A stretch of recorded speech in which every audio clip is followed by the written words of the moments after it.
indeks kerukunan umat beragama. Belum 100%, Pak. Ya. Jadi kemungkinan memang masih ada. Nah, yang selebihnya ini menjadi PR-PR kita. Bukan berarti tapi kita juga menjadi kota yang intoleran. Karena kategorinya berbeda dengan yang kita ukur. Nah, saya izin menyampaikan apa sih yang diukur kategorinya ketika kita mengatakan ya yang namanya kerukunan itu harus ada konsep bagaimana dimensi kerjasama, konsep toleransi, dan konsep kesetaraan. Dari konsep dimensi kerjasama, ini paling tidak ini harus terlihat bahwa antar umat beragama harus berpartisipasi di lingkungan. Ini kaitan kerjasama, ya. Asosiasi melibatkan pengaruh agama itu sudah hadir, ya. Kemudian juga terlibat semua kerjasama kan, kalau ada perangkat, kemudian ada bakti, itu tidak ada ekstremisme, dan mungkin ada pembagian sembako dan segala macam, itu tidak dilakukan agama. Kemudian juga bersama agama lain, tentu orang lain yang mengalami kesulitan atau musibah. Ketika terjadi musibah, faktor kerjasamanya karena yang misalnya musibah kebakaran ini, yang musibah tidak mau membantu. Nah, ini apakah seperti itu? Rasanya tidak, ya. Oke. Nah, itu dari dimensi keagamaan. Kemudian juga apakah umat beragama membantu anut agama lain yang membutuhkan Tuhan, misalnya ketika perayaan keagamaan, setelah pernikahan dan lain-lain. Mohon maaf tetangga sepengguna dekat banget. Ketika nikah, yang mungkin kita bahkan kamu kita kasih seperti itu, ya. Nah, kemudian juga melakukan jual beli. Ketika ada kerjasama kan jual beli dulu, ini jual beli dengan siapa nih? Atau itu yang dari benar yang harus benar tempat. Ini menjadi sudah yang dilakukan karena kan yang punya dinar Jepang, artinya kan muamalahnya bilangnya untuk Muslim, ya, seperti itu. Dan itu yang menjadi evaluasi kita Pak kali itu. Kemudian berpartisipasi dan organisasi penganut agama lain seperti kekuatan, klub olahraga dan sebagainya, itu diperlukan untuk semua. Ada kesempatan sama. Kemudian juga ada dimensi ini toleransi, hidup bertetangga dengan penganut agama lain, hidup bertetangga. Ini tidak ada masalah, gitu ya. Hidup bertetangga. Kemudian menurut agama lain beribadah sesuai agama dan keyakinannya. Toleransi. Kalau selama melaksanakan kegiatan peribadatan agama, ya kita harus biarkan atau membiarkannya, meresahkan penganut agama itu merasakan asal tidak dengan mengganggu ketertiban umum, karena ketertiban dan ketertiban umum itu di atas segalanya. Diperingatin berapa menit lagi, 2 menit lagi ini bolehnya kalau ngomong bisa pendek, bolehnya anak guru enggak, 10 menit lagi ngomong dia. Nah, kemudian sikap-sikap toleransi lagi, penganut agama lain membangun rumah ibadah di tempat tinggal kita, ini harus dengan izin dari lingkungan. Nah, itu juga sikap-sikap toleransi seperti itu. Kemudian penganut agama lain melakukan perayaan keagamaannya di tempat tinggal kita, ini tidak ada gangguan seharusnya, itu sikap toleransi. Satu lagi tadi dimensi kesetaraan.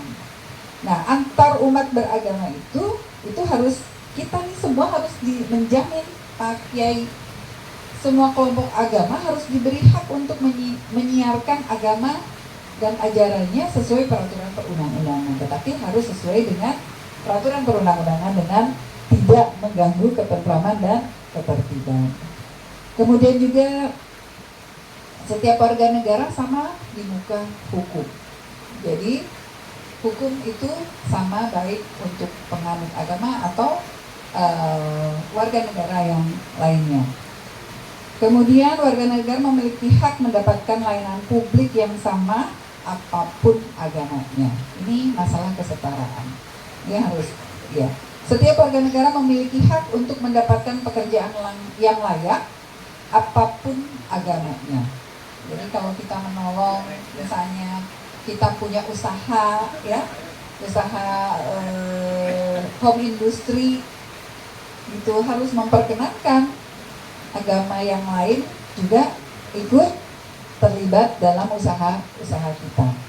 Nah, kemudian ada siswa, ya, kaitan dengan siswa mendapatkan pendidikan sesuai dengan maksudnya gini, Setiap siswa berhak mendapatkan pendidikan agama di sekolah sesuai dengan agama yang dianutnya. Ya, dulu sempat viral di SMA 2 yang dimana ya, gitu. Tapi sudah diklarifikasi bahwa kita harus menjamin setiap siswa itu bisa melaksanakan ibadah sesuai dengan agama masing-masing. Kemudian warga negara Indonesia apapun agamanya berhak menjadi presiden. Nah, itu juga ada sebenarnya kesetaraan. Nah, itu sebenarnya ya Pak Kiai, intinya dari pemerintah kita harus selalu mengupayakan, kemudian juga harus selalu melakukan upaya-upaya pemberdayaan untuk seluruh umat beragama agar tadi tercapai adanya kesetaraan, kerjasama dan toleransi sehingga adanya suatu kerukunan. Apabila sudah rukun, insya Allah tidak akan adanya ancaman atau disintegrasi bangsa. Berapa negara yang karena tidak rukun antar umat beragama jadi terpecah-pecah sekarang juga ya sedang ada gitu ya. Berapa negara yang karena budayanya, termasuk yang banyak sih negara yang karena perbedaan budaya itu, Syria juga ya, kemudian Ukraina sebenarnya itu kompleks sih. Kalau Ukraina dari 2004 konfliknya, tapi berbagai macam, termasuk budaya juga ya, ada konflik budaya juga di Ukraina.